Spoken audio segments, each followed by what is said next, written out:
며칠 전에 제가 어, 동영상을 하나 봤습니다. 그 라이브로 제가 본 건데요. 폴란드에서 개최된 그 쇼팽 국제 콩쿠르이 있었습니다. 5년마다 열리는 콩쿠르이랍니다. 폴란드에서 열렸어요. 5년마다 열리고 그만큼 심사가 까다로운 국제 대회입니다. 오로지 쇼팽 곡만을 가지고 전 세계 최고들이 모여서 컴피티션을 하는 거죠. 그래서 어떤 때는 1등을 뽑지를 못해서 2등까지만 상을 주는 그런 적도 있었다라고 합니다.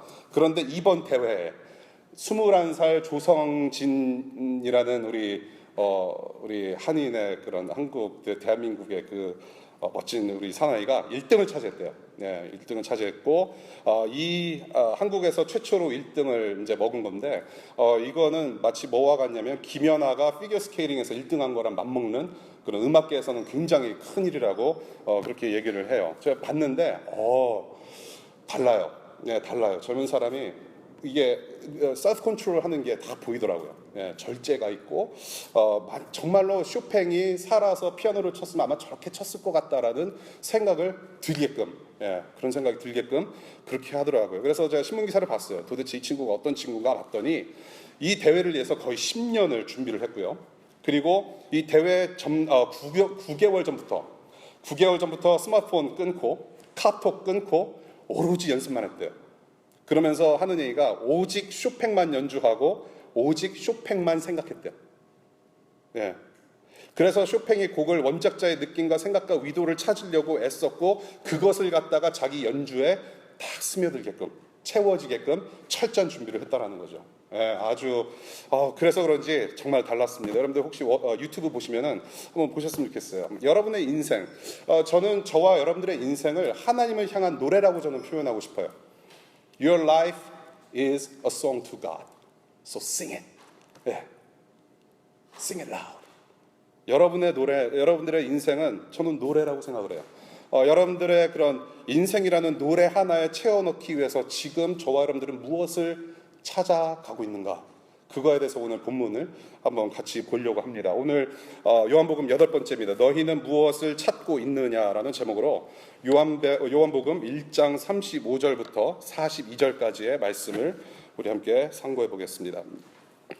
요한복음 1장 35절부터 42절까지입니다.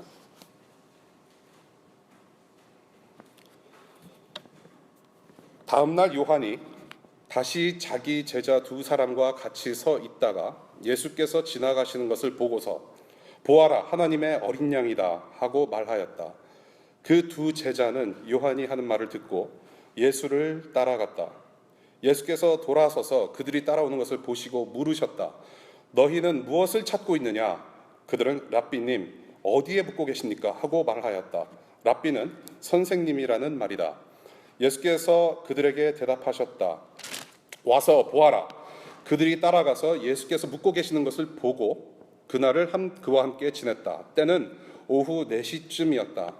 요한의 말을 듣고 예수를 따라간 2사람 가운데 한 사람은 시몬 베드로와 형제간인 안드레였다. 이 사람은 먼저 자기 형 시몬을 만나서 말하였다. 우리가 메시아를 만났소. 메시아는 그리스도라는 말이다. 그런 다음에 시몬을 예수께로 데리고 왔다. 예수께서 그를 보시고 말씀하셨다. 나는 요한의 아들 시몬이로구나. 앞으로는 너를 게바라고 부르겠다. 게바는 베드로 곧 바위라는 말이다. 주님의 말씀입니다. 기도하겠습니다.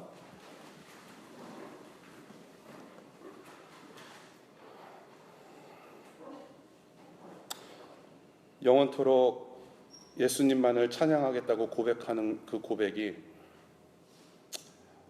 어떻게 보면 쉽지 않은 고백이었습니다. 영원토록 찬양해야 될 존재임에도 불구하고 일상에서 그 예수님 사랑한다고 고백하지 못하였고 마음껏 찬양하지 못하였음을 다시 한번 고백합니다. 너희는 지금 무엇을 찾고 있느냐라는 질문, 오늘 주님께서 주시는 그 질문을 가지고 다시 한번 마음을 다잡고 일어나는 이 시간 되기를 소망해 봅니다. 성령님, 우리의 마음과 영혼과 생각을 가득 채워주시고 말씀을 통하여서 주님 홀로 영광 받으시는 이 시간 될 수 있도록 인도하여 주옵소서. 감사하며 예수님 이름으로 기도하였습니다. 아멘. 오늘의 본문을 크게 세 부분으로 나누어서 보면 좋을 것 같습니다. 첫 번째 부분은 예수님을 따라가는 세례 요한의 제자들의 모습을 그리고 있고요. 두 번째는 예수님과 세례 요한의 제자들과의 만남이 어떠한지 보여주겠고요. 그 다음에 마지막으로 예수님과의 만남 그 이후의 사건을 우리가 한번 보도록 하겠습니다. 첫 번째 파트입니다. 35절부터 37절까지의 말씀인데요. 35절을 보게 되면은 지난주 본문과 마찬가지로 다음 날로 시작하고 있습니다. 다음 날이라고 하고 있어요. 창세기 1장과 그런 평행선상에서 예수의 재창조 사역의 시간적 흐름을 여기서 지금 표현하고 있다라고 지난주에 말씀드렸습니다. 오늘 본문의 시작은 예수께서 세례요한에게 세례 받으시고 나서 공생애를 시작하시고 그 다음에 재창조 사역을 시작하신 후에 약 3일이 지난 시점이라고 보시면 될 것 같습니다. 세례 요한이 다시 자기 제자 두 사람과 함께 서 있다고 35절에서 이야기합니다. 그 두 사람은 바로 40절에 시몬 베드로의 형제인 안드레와 다른 한 사람임을 그 구절에서 볼 수가 있습니다. 그 또 한 사람은 누구인가? 주로 우리가 보는 것은 이 복음서의 저자인 사도 요한을 가리키는 것이다라고 우리가 보편적으로 우리가 이야기를 합니다. 이 사도 요한, 이 요한복음을 쓴 사도 요한은 의도적으로 자기의 이름을 드러내거나 자기가 어떤 사람인지 정체를 좀 숨기는 그런 경향이 있습니다. 복음서 곳곳에서 우리가 이제 앞으로 보게 될 텐데요. 그 안드레와 사도 요한이 지금 어느 장소에 다시 서 있다라고 하고 있어요. 다시 서 있다. 이 다시라는 표현으로 봐서는 그들이 거기에 서 있는 이유가 뭔가 의도가 있겠다라는 그런 것을 우리가 볼 수가 있습니다. 무언가 의도가 있다. 세례 요한이 제자인 안드레와 요한과 함께 서 있는데 예수께서 지나가시는 것을 보게 됩니다. 그리고 나서 세례 요한은 그 예수를 가리켜서 보아라, 하나님의 어린 양이다 라고 하면서 그 예수를 가리킵니다. 내가 여태 말한 사람이 바로 저 사람이다 라고 이야기를 하는 것입니다. 확인시켜 주는 것이죠. 그래서 그 세 사람이 그 자리에 다시 서 있었다라는 것은 무엇이냐면 지나가시는 예수를 만나고 보기 위해서 그렇게 서 있지 않았겠는가라는 의도를 우리가 이제 볼 수가 있다라는 것이에요. 37절입니다. 스승인 세례 요한의 말을 듣고서 그 두 제자는 예수를 따라가요. 그리고 여기서 사용된 동사가 있습니다. 따라갔다, 쫓건을 하고 동사를 쓰고 있는데요. 다른 구절에서는 제자가 되는 의미로 사용되고 있는 동사입니다. 그래서 어떤 신학자들은 이 두 사람이 예수의 제자가 돼서 따라간 것이다라고 그렇게 해석하시는 분들이 계셔요. 그런데 이 동사의 용법이 다른 구절에서는 또 다른 의미로 해석이 되고 있고요. 그리고 이 요한복음, 이 지금 문맥의 흐름과 다른 복음서에서 증거하고 있는 다른 내용들을 좀 펼쳐봤을 때 이 두 사람이 지금 예수의 제자로서 본격적으로 부르심 받아서 나서는 상황은 아닌 것 같다라는 것이죠. 예, 우리가 조금 더 뒤편에서 볼 텐데요. 그런데 여기서 좀 주목해 볼 만한 내용이 있습니다. 이것은 꼭 좀 반드시 짚고 넘어갔으면 좋겠어요. 지금 세례 요한은 자기의 사역으로 인해서 따르는 제자들이 많은 상황이었습니다. 그 중에 두 명이 누구냐? 안드레와 사도 요한이라는 사람이에요. 사랑하는 제자입니다. 그런데 그 두 명이 예수님을 보고 예수를 따라갑니다. 자기를 따르는 그 두 명을 얼마나 사랑했겠습니까? 그래서 오늘도 다시 그 자리에 서서 함께 시간을 보내면서 보고 싶은 그 메시아, 하나님의 아들 어린 양 예수를 학수고대하면서 봤다라는 거예요. 네, 자기 제자들이었어요. 그런데 그 사랑하는 제자들을 예수 따라가는 거 막지 않았다라는 얘기예요. 네, 막지 않았다라는 얘기예요. 자기 사람들로 묶어두지 않았다라는 것을 볼 수가 있죠. 세례 요한이 여태까지 그 회개의 세례 사역을 통하여서 메시아 그 예수의 오심을 포인트 한 바대로 내가 포인트가 아니라 저분이 포인트다. 언행일치 사역을 보여주고 있다는 얘기예요. 아까워요. 내 자자였고 수년 동안 나를 따라다니던 사람들인데 예수를 보고 예수를 따라가게 돼버려요. 자기 사역의 절정과 끝을 알았던 사람임을 이것뿐만이 아니라 요한복음서 전체에서 볼 수가 있어요. 저는 이것을 보면서 제 자신도 좀 돌아보게 되었습니다. 그리고 수많은 교회 사역자들을 보게 돼요. 교회 사역자, 저를 포함해서 교회 사역자는 그가 맡은 성도들을 예수의 제자 되도록 인도하지 않으면 분명히 내 제자로 삼는 게 분명합니다. 무슨 말씀인지 아시겠어요? 목사가, 전도사가 예수의 제자가 되도록 가이드하지 않으면 분명히 그 사람은 내 제자 만들고 있음에 분명히 틀림없다는 얘기예요. 무서운 얘기예요. 그런데 그런 일이 지금 계속해서 일어나고 있어요. 규모와 사역의 그런 가시적인 성과를 위해서 자기 사람 만들어서 오랫동안 순종하게 하고 붙어있게 하는 사람들 굉장히 많다는 얘기예요. 여러분들 중에 혹시라도 그런 아픔이 있거나 어떤 그런 상처가 있는 분들이 있으면 빨리 회복되시기를 바라요. 여러분들 청년분들 혹시 경험하신 분들 있을지도 모르겠습니다. 교회 일꾼으로 생각해요. 온갖 일 다 시켜요. 그러면서 자기 사역에 어떤 목사님과 전도사님, 청년부 담당 사역자의 그런 어떤 사역의 성공의 일꾼으로 여긴다라는 거죠. 학교 끝나고 시험 막 끝나고 나가지고 피곤한데 금요일날 뭐 참여해야 되고, 토요일날 뭐 해야 되고, 교회 가서 유리창 닦아야 되고, 베큐 해야 되고, 뭐 행사 동원돼야 되고, 엄청 피곤하단 말이에요. 직장인들도 똑같잖아요. 5시에 9 to 5 작 끝나고 교회 가가지고 여러 가지 일을 해요. 많이 해요. 근데 사역자는 자기가 힘든 것을 인정을 안 해요.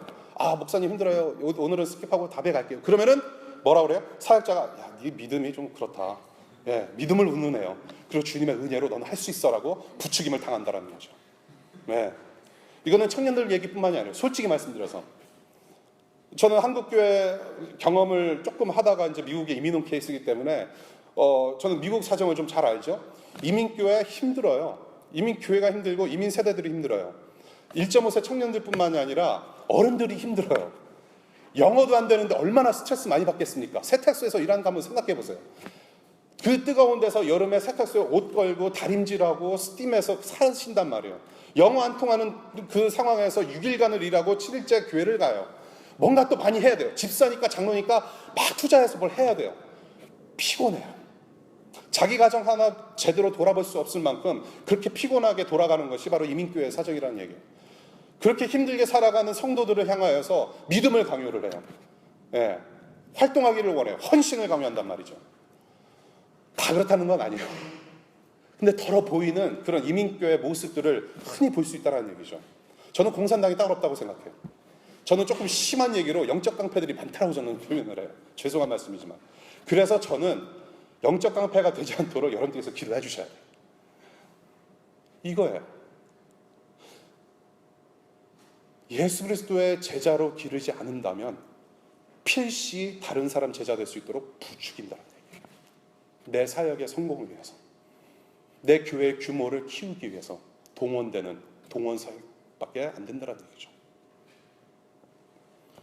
이렇게 성도들이 혹은 청년들이 지치고 지쳐서 잠시 교회 공동체를 떠나 있는 분들을 갖다가 안 나가를 거꾸로 해서 가나안 성도라고 불러요. 최신 신조어입니다. 아시는 분들 아시죠? 가나안 성도들 많습니다. 물론 그들이 교회가 신학적으로 혹은 성경적으로 무엇을 의미하는지 다시 되새기고 들어가는 것이 중요합니다만은 그렇게 쉽게 다뤄질 문제는 아니라고 생각합니다. 안 나가 성도가 많아요. 이것이 교회의 현실이라는 거죠. 저희 교회를 보면은요, 정말 내세울 게 없어요. 여러분들 뭐 구글에서 찾아오시고 그냥 다른 교회는 가고 싶은데 멀어서 어쩔 수 없이 와 계신 분들도 있을 거라고 저는 생각을 해요. 뭐 내세울 게 없어요. 뭐 찬양팀도 이거 뭐 허접하고 뭐 찬양팀장이 와야 그래도 조금 찬양하는 것 같고 뭐 그럴 수 있죠, 그렇죠? 그리고 뭐 설교하는 사람이 목사 되겠다고 쫓아다니고 뭐 이게 평소 이게 교회에서는 이게 경험할 수 없는 일들을 여기서 지금 여러분들이 경험하고 계세요. 내세울 게 없어요. 그렇지만 우리는 무엇이냐면 예수를 노래하고 예수를 설교하고 예수를 닮아가고 오직 예수만 내세우는 예수가 유명해지는 교회가 되었으면 하는 바람이 있어요. 세례 요한 자기의 사역을 드러내는 것이 아니라 모든 제자를 예수께로 향하게 도와줬다라는 거 잊지 말아야 된다는 거예요. 38절입니다. 그래서 이렇게 만남을 갖게 됩니다. 38절부터 39절 예수와 그 제자들이 만나요. 이렇게 따라오는 두 사람을 향해서 예수는 그들에게 먼저 질문을 해요.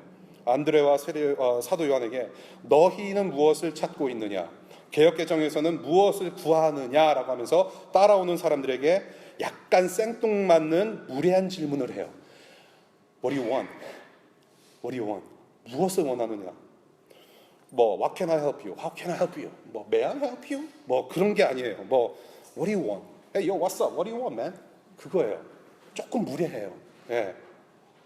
내가 뭘 따르는지 아닌지를 어떻게 알고 이런 질문을 할 수 있느냐는 거예요. 이 질문은 지금 세례 요한이 제자들에게 반복적으로 말한 바 있는 그 하나님의 어린 양, 그 하나님의 아들을 너희가 지금 찾고 있는 것이냐, 그 메시아를 보기를 원하느냐라는 그들의 영적 상태를 묻는 질문이라고 저는 보고 싶어요. He is asking their spiritual status. Where are you? What do you want? What do you want to see? 지금 정말로 너희가 구하기를 원하고 갈망하기를 원하는 것 때문에 나를 따르느냐를 그것을 물으시는 질문이에요. 그들의 갈급함과 그들이 진정으로 원하는 것이 무엇인지 확인시키시고 토해내게끔 유도하시는 질문으로 저는 볼 수 있다는 얘기예요. 질문이라는 게 무엇입니까? 퀘스천이라는 게 뭐예요? 답을 말하게 함으로써 대화를 시작하게 하는 것입니다. 대화를 위해서 질문을 해요. 그래서 이것은 관계 형성의 기초로 볼 수 있다는 것이죠. 질문을 했다는 것은 대화하기 원한다는 거예요. I ask, you answer. And let's have a conversation. Let's talk.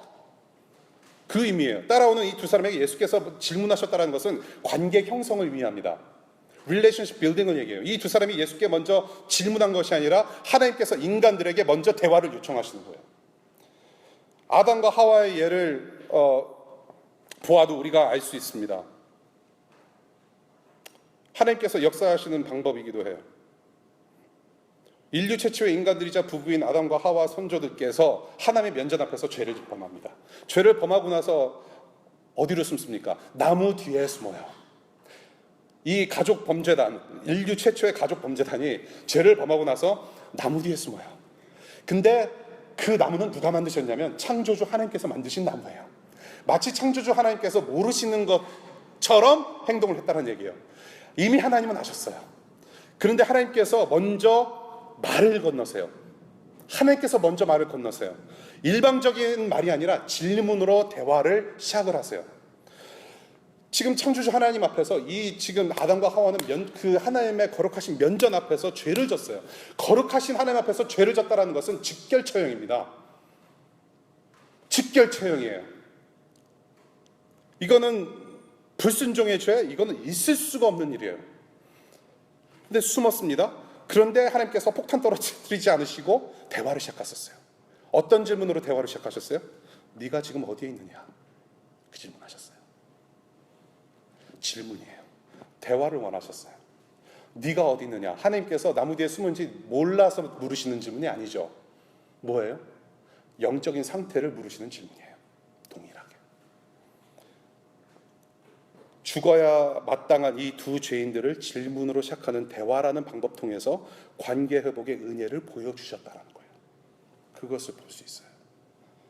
그래서 하나님께서 또한 하나님의 아들 예수께서 먼저 질문하셨다라는 의미는 무엇이냐면 하나님의 역사는 하나님께서 주권적으로 주도적으로 인도하신다라는 거예요.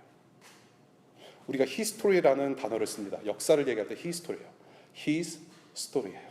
그의 이야기입니다. his story. 그것이 history예요. 하나님의 역사는 늘 하나님의 질문과 하나님의 말씀으로 우선적으로 시작이 돼요. 우리는 그 하나님의 역사 안에 들어와 있습니다. 네. 그래서 우리가 역사를 만들어가는 것이 아니고 이 본문에서 안드레와 세례 요한과 사도 요한이 역사를 만들어가는 것이 아니라 하나님께서 역사를 만들어가고 계신다는 것을 볼 수 있어요. 중요한 질문이에요. 자, 그 다음에 볼게요. 예수께서 지금 무엇을 찾고 있는지 물으시는 질문에 제자들은 랍비님 하면서 호칭을 불러서 대답을 하기 시작합니다. 이 랍비라는 것은 레바이, 선생이라는 의미죠. 그 유대인들의 그런 선생, 티처라는 뜻이죠. 그래서 자기가 잘 모르는 어른들에게 주로 그냥 선생님, 그렇게 레바이를 붙이기도 하는데요. 세례 요한이 지금 안드레와 사도 요한에게 정말로 수시로 말한 거죠. 예수의 우월성에 대해서 수시로 말하고, 그래서 세례 요한을 보니까는 세례 요한이 지금 더 스승 같은 예수를 말하고 있구나. 그래서 여기서 랍비님이라고 스승을 가리키는 호칭을 썼다라는 것을 좀 볼 수 있는 것 같습니다. 그러면서 질문에 또한 이 제자들도 질문으로 대답을 해요. 무슨 질문입니까? 랍비님, 어디에 묵고 계십니까? 라는 질문을 해요. 이게 지금 상당히 생뚱맞는 그 장면을 지금 여러분들께서 보시고 계시는 거예요. 지금 따라오는 두 사람한테 너희는 무엇을 찾느냐? 무엇을 찾느냐고 질문을 하시는데, 지금 이 두 제자는 무엇을 원하냐는 질문을 던졌는데 어디서 지내는지를 묻고 있는 거예요.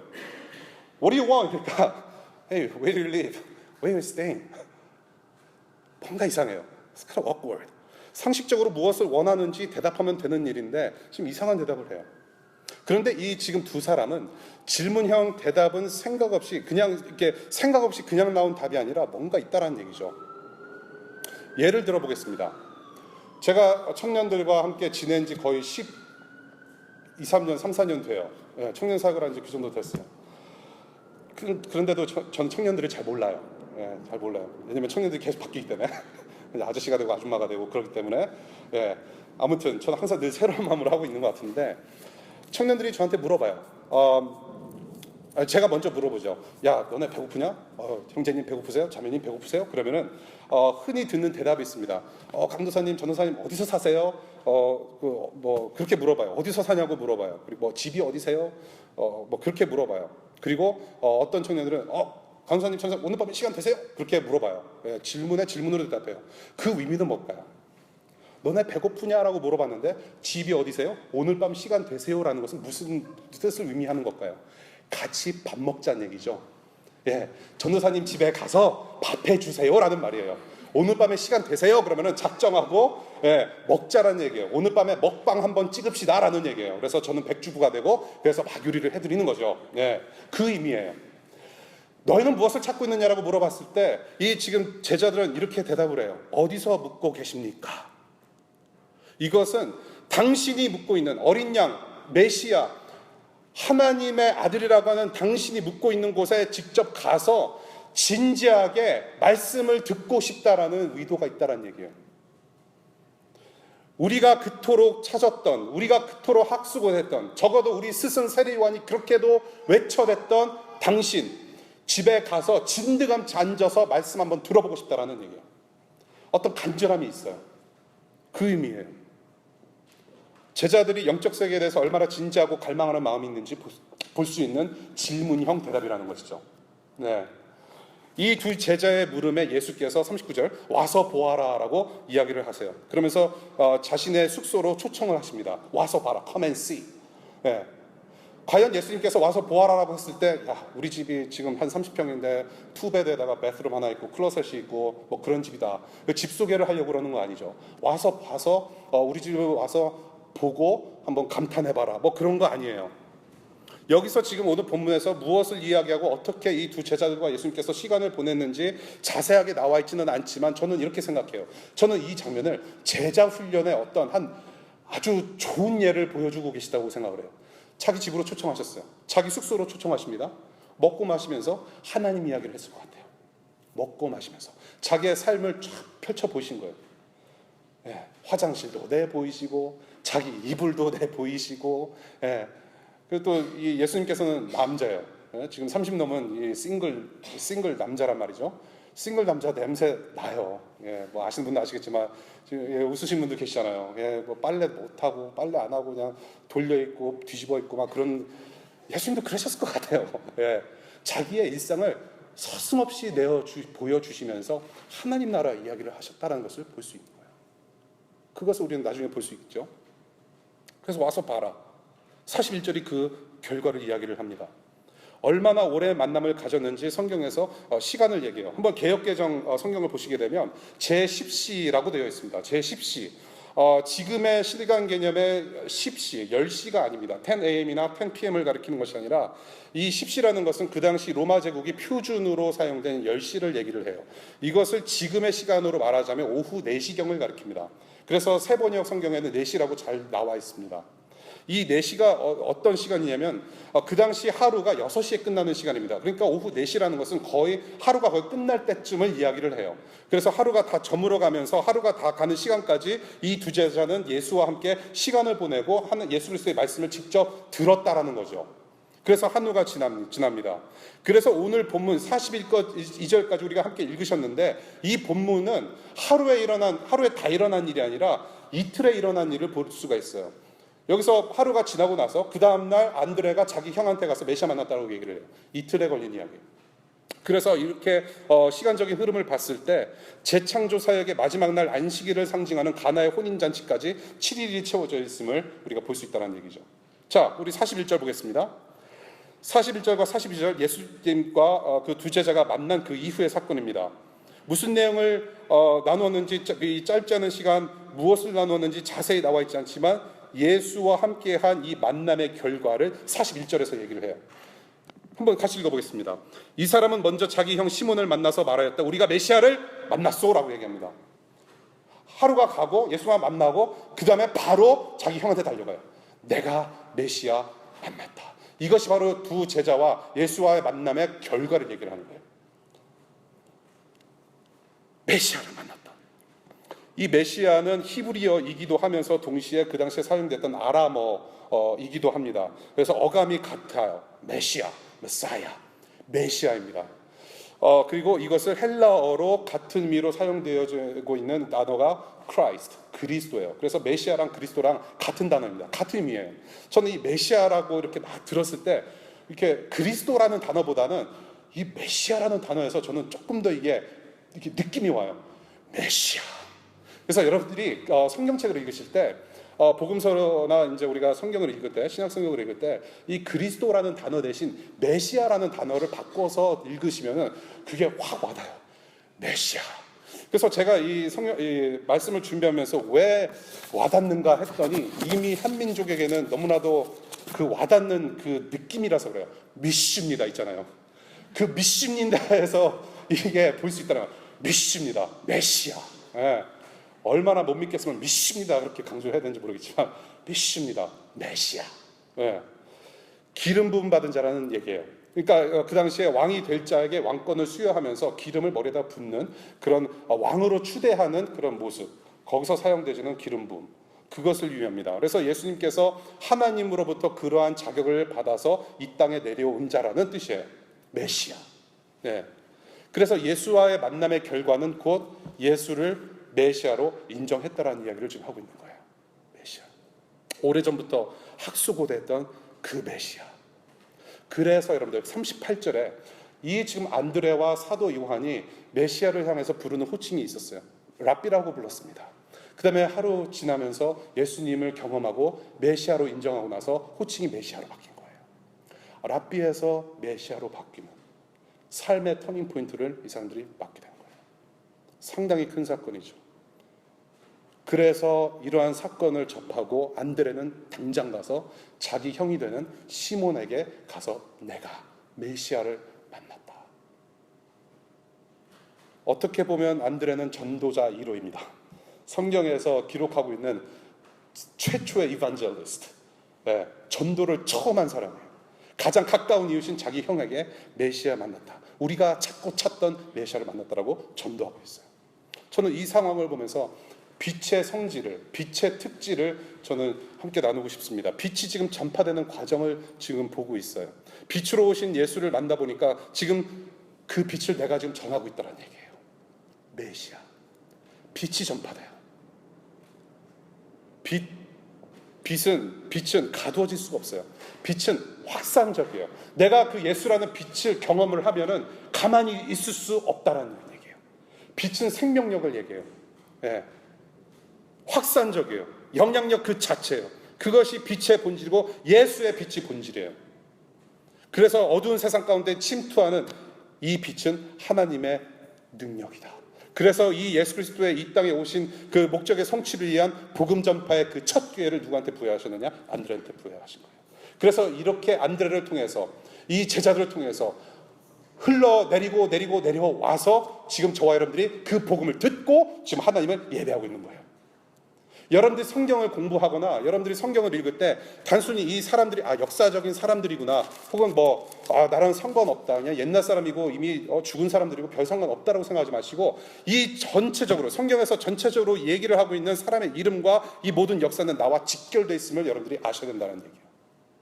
그 빛이 지금 우리에게 와 있어요. 그리고 그 빛은 세상 끝나는 날까지, 예수께서 다시 오시는 날까지 임팩트를 계속해서 만들어 가고 있다는 얘기예요. 이렇게 메시아와 만나고 난 후에 안드레는 바로 자기 형 시몬을 예수 앞으로 데리고 갑니다. 나중에 이 사람이 바로 교회의 근간이 되고 반석 같은 그런 고백을 하게 되는 베드로입니다. 예수는 그리스도이시요 살아계신 하나님의 아들입니다라고 고백하는 그 근간을 만들어낸 교회 바탕을 만들어낸 베드로란 얘기예요. 네. 그래서 저는 37절에 따라갔다라는 단어를 설명드릴 때 제가 잠시 언급한 적이 있죠. 이 장면을 우리는 제자로 부르는 것보다도 다른 관점에서 좀 어프로치를 하고 싶다라는 말씀을 드리고 싶어요.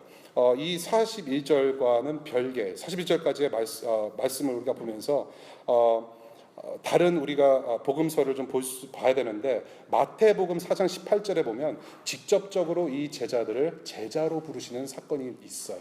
예. 그러면서 저는 말씀드린 대로 이 오늘의 본문을 가지고 예수님께서 제자를 삼았다라는 관점보다는 다른 관점으로 저는 보고 싶은데요. 어떻게 보면은 이것이 바로 오늘의 본문을 정리하는 내용이 될 것 같아요.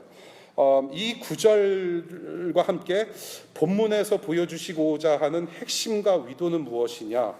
지난주에 말씀드린 대로 예수 그리스도의 그런 재창조 사역의 일부로 보는데요, 하나님의 이름이 거룩히 여김을 받으시는 이 땅에서의 하나님 나라를 위한 구조 혹은 골격 혹은 뼈대를 세우시는 과정으로 저는 보고 싶다는 말씀을 드리고 싶어요. 하나님의 이름이 거룩히 여김을 받으셔야 하는 이 땅 가운데 세워지는 그 하나님의 성전, 하나님의 성막을 건축하는 데 있어서 필요한 구조를 세우시는 장면이라고 저는 보고 싶다는 얘기예요. 예. 하나님께서 천지를 창조하실 때 여러분들 내년 1월 달마다 늘 공부하시는 창세기 1장 보시게 되면은 첫 3일은 하나님께서 구조를 세우세요. 어떤 큰 스케치를 해놓으세요. 그 다음에 나머지 3일, 천지창조 나머지 3일은 그 스케치에 그림을 그려 넣으세요. 그 구조물에 맞는 내용물을 집어 넣으시는 작업을 하시는 거예요. 그것이 천지창조의 모습이에요. 그러고 나서 마지막 날이죠. 6일째, 창조물 중에 유일하게 하나님의 형상대로 지어진 인간이 그 내용물로 들어가요. 그것이 하나님께서 심히 보시기에 좋은 아름다운 하나님 나라, 최고의 세상이 만들어지게 된 것이죠. 그래서 이와 같이 죄악된 이 세상을 하나님의 이름이 거룩히 여김을 받지 못하시는 이 상황 가운데서 거룩히 여김을 받으시도록 어떤 성전, 이 죄악된 세상을 성전으로 다시 재건축하시기 위해서 구조물과 골격을 만들어 가신 장면은 오늘의 본문이라고 저는 보고 있어요. 자, 너희는 무엇을 찾고 있느냐는 질문을 먼저 던져주셨어요. 그러고 나서 대화를 이끌어내십니다. 아담과 하와가 죄를 져서 숨어 있을 때도 먼저 대화하신 하나님이셨어요. 하나님께서 그 은혜의 역사를 여기서도 적용을 하셨다라는 거예요. 안드레와 사도 요한과 그리고 심지어는 안드레의 형 시몬까지도 관계 형성을 이루시는, 그 관계 형성을 통해서 이루시는 구조를 볼 수 있다는 얘기예요. 제가 왜 이 말씀을 하느냐? 43절 다음 주 본문이 바로 제자로 직접 부르시는 내용이 있기 때문에 그래요. 다음 주에 이제 보게 되면 빌립과 나다니엘을 제자로 부르셔서 그 구조안을 채우시는 새 창조 역사를 만들어 가시는 장면을 볼 수 있다는 얘기예요. 관계 형성이에요. 관계 형성. 따라오는 두 사람으로부터 하나님을 갈망하는 마음 확인하시고 본인께서 메시아임을 알게 하셨고 메시아로 알아보는 그러한 관계라는 골격 안에 하나님을 예배하고 따르고 찾는 제자들을 부르셔서 그 안에 넣으시는 사역을 앞으로 이제 계속 볼 거라는 얘기예요. 재창조 사역의 큰 그림. 오늘 본문을 쭉 봤는데요. 저와 여러분들이 모두가 함께 고민하면서 가져갈 숙제는 바로 저는 관계성이라고 보고 싶어요. relationship. 이것은 비단 여러분들이 믿음이 있고 없고 간에 여러분들이 교회 생활을 오래 했건 간에 오늘 처음 예배 방문하신 건 간에 일생일대에서 저는 가장 중요한 질문이라고 저는 생각을 해요. 너는 지금 무엇을 찾고 있느냐? 관계. 나는 누구이고 여기는 어디이며 나는 여기서 무엇을 하고 있냐? 그 질문보다도 더 심각한 문제. 여러분들이 저녁에 모르겠어요. 짜장면집 가서 짜장을 먹을 것이냐, 짬뽕을 먹을 것이냐. 우리 한민족 최대의 고민 과제거리 아니겠어요? 짜장을 먹느냐, 짬뽕을 먹느냐보다도 더 중요한 문제. 여러분들이 앞으로 어떻게 살 것인가, 앞으로 어떤 전공을 가지고 공부 열심히 해서 살아갈 것인가 보다도 더 중요한 문제. 내가 졸업을 해서 무슨 사업을 할 것인가, 어떤 디파트먼트에 가서 무엇이 될 것인가 보다도 더 중요한 문제. 그 질문을 지금 바로 저와 여러분들에게 계속 하시는 거예요. 이 질문은 비단 예수 그리스도를 모르는 여러분들, 혹시라도 여러분들 중에 아직 믿음이 없으신 분들에게만 해당되는 질문은 아니라고 저는 봅니다. 여러분들 중에 혹시라도 영적인 침체를 경험하고 계시는 분들, 정말로 전에는 하나님을 향하여서 정말 뜨거운 마음을 품고 열심히 살아보겠습니다라는 결단을 가지고 살았는데 지금은 영 아닌 그런 상황에 놓여 있는 분들에게까지도 하나님께서 지금 노크하셔서 드리는 질문이에요. 너희는 무엇을 찾고 있느냐? 저는 이 질문을 보면서 결국 내가 지금 무엇으로 나를 채우고 있느냐라는 이야기를 하고 있는 것 같다고 저는 봐요. 내가 지금 무엇을 찾고 있느냐는 무엇이냐면 지금 나는 내 안을 무엇으로 채워 나가고 있느냐라는 것을 보게 한다는 거예요. 여러분들 무엇으로 채우세요? 무엇을 찾고 무엇을 채우십니까?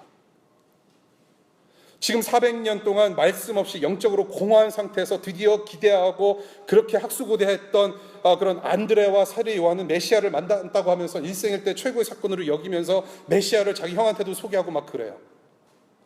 결국에는 메시아를 자기 안에 채웠다라는 거예요. 내 안에 메시아로 채워졌기 때문에 그 다음날 당장 가서 메시아를 전한 거란 얘기예요. 400년 동안 공허했던 그곳이 메시아를 만남으로 갖게 된 기쁨과 환희와 영광으로 채워졌다라는 거예요.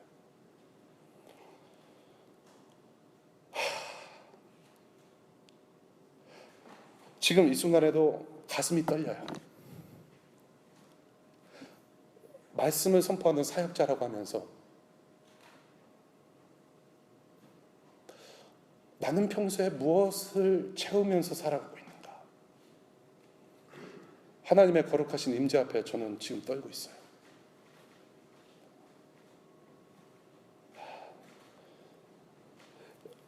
제가 이 말씀을 준비하면서 생각나는 분이 한 분 계셨어요. 제가 몇 주 전에도 제가 말씀드린 바 있는 이어령 교수라는 분이 계세요. 지성에서 영성으로라는 책을 이제 제가 한번 소개를 해드린 적이 있는데 이분이 이제 일본에서 생활하셨던 그 이야기를 잠시 쓰셨어요. 그때 당시에는 믿는 분이 아니었죠. 일본에서 생활하면서 뭐 감기 걸리고 이제 이렇게 연구하고 그러고 계시는데 이제 쌀이 떨어져 가지고 겨울 한겨울에 쌀을 이제 구입하려고 나갔다 오시는 길에 자기 내면을 돌아보게 되는 계기가 있었어요. 쌀이 이렇게 무겁구나. 쌀이 너무 무겁다. 그러면서 이제 이렇게 그러고 있는데 그러면서 동시에 생각한 게 뭐냐면 이 이어령 교수께서 이제 본인 직접 이제 생각하시는 거죠. 내가 이때까지 쓴 원고, 내가 이때까지 연구한 것들은 도대체 그럼 몇 킬로나 나갈까? 그 무게가 생각이 나더래요. 자가 여태까지 쌓아놓은 모든 업적은 도대체 몇 킬로나 될까라는 생각을 하게 되더래요. 그러면서 21g이라는 영화가 생각이 나신 거예요. 여러분들 혹시 영화 21g 보신 적 있으세요? 그것이 뭐냐면은 죽은 사람이 딱 죽고 나서 영혼이 빠져나갔을 때 21g이 차이가 나더래요. 그러니까 여러분들의 영혼의 무게는 21g이라는 거예요. 예. 그러면서 그것이 생각이 난 거예요. 야, 영혼의 무게가 지금 21g이래. 그러면서 고뇌하신 게 뭐냐면 그러면 나는 이 영혼을 내 안을 무엇으로 채워야 하는가? 라는 질문을 하셨다는 거예요. 21g밖에 안 되는 이 영혼. 그러면서 이렇게 아둥바둥 지금 살아가고 있다는 얘기예요. 그러면서 이분은 나중에 자기 딸, 이제 돌아가신 작고하신 분이죠. 변호사이자 목사이셨던 그 따님을 통해서 이제 세례받고 예수님을 영접하게 되는 그러한 기쁨을 맞이하게 되신 거예요. 채워졌어요. 예수로 채워졌어요. 안드레와 요한을 다시 한번 생각해 볼게요. 안드레와 요한은 지금 오늘도 변함없이 그 자리에 서 있었던 것처럼, 그 자리에 늘 서 있었던 것처럼, 혹시라도 여러분들 중에 일주일 전과 변함없이 이 자리에 앉아 계시는 분들 저는 있을 거라고 생각을 해요. 그냥 앉아 왔는데 매주마다 와 있는 이 장소에서 흔히 내가 듣던 이름, 예수라는 이름을 내가 지금 듣고 있는데, 그 예수께 지금 내가 지금 뭐를 원하는 거지?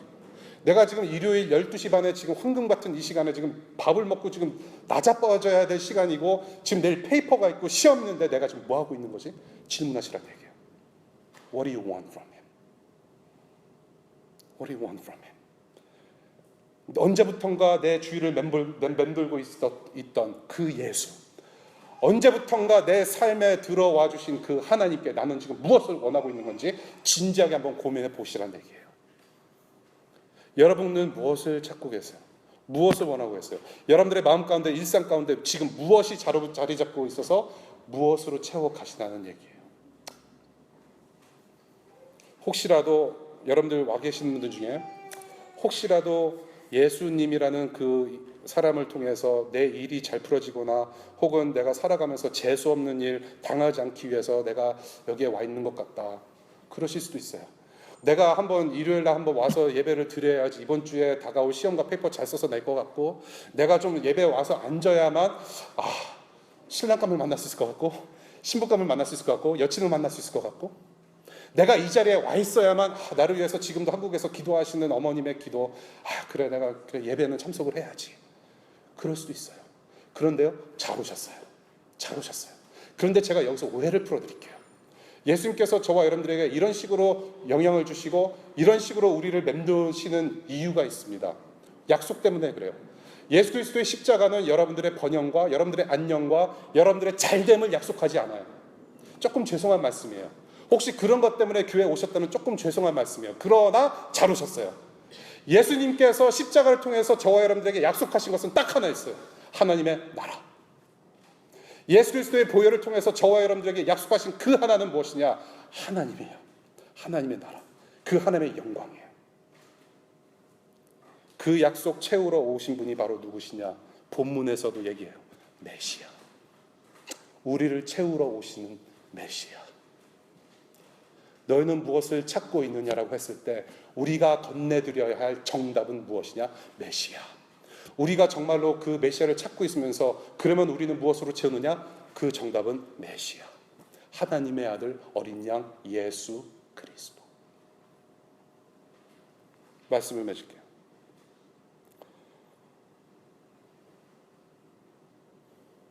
랍비가 메시아가 되고 이제는 내 친구 쫓아와서 예배를 드리게 되었는데 어느새부턴가 내 친구의 하나님이 내 하나님이 되고 그냥 역사적 인물로만 들어왔던 이 예수가 내 메시아가 되는 그런 은혜를 여러분들 만끽하시기를 바랍니다. 유진 피터슨이 이런 말씀을 해요. We practice our death by giving up our will to live on our own terms. 이것을 한국말로 하자면 우리의 생각대로 살려고 하는 의지를 포기함으로 죽음을 연습한다라고 얘기해요. 저와 여러분들은 매일같이 죽음을 연습해야 돼요. 매일같이 무덤에 들어가야 돼요. 내가 내 뜻대로 살려고 하는 모든 노력을 죽이자라는 얘기예요. 내 생각대로 살려고 하는 것, 나를 채우는 것을 다 죽이고, 내가 나를 채우려고 하는 것을 다 죽이고, 그렇지만 동시에 주님께서 우리를 영혼과 삶에 들어와 앉으시고 채우셔서 정말로 이제는 하나님의 뜻대로 내 안을 가득 채우신 메시아 뜻대로 살아가겠다고 하는 그 부활을 경험하시는 여러분들 되시기를 바랍니다. 목마른 사슴 시냇물을 찾아 헤매이듯이 정말로 여러분들 메시아를 갈급해하며 정말로 매일마다 정말로 속상하잖아요. 얼마나 똑같은 일상이 반복해요. 힘들잖아요. 그럴 때마다 정말로 우리를 채우실 수 있는 것은 영원히 목마르지 않은 생수 예수님입니다 라고 고백하는 그 고백, 그것이 우리 삶에 반드시 필요하다는 거예요. 한번 기도하겠습니다.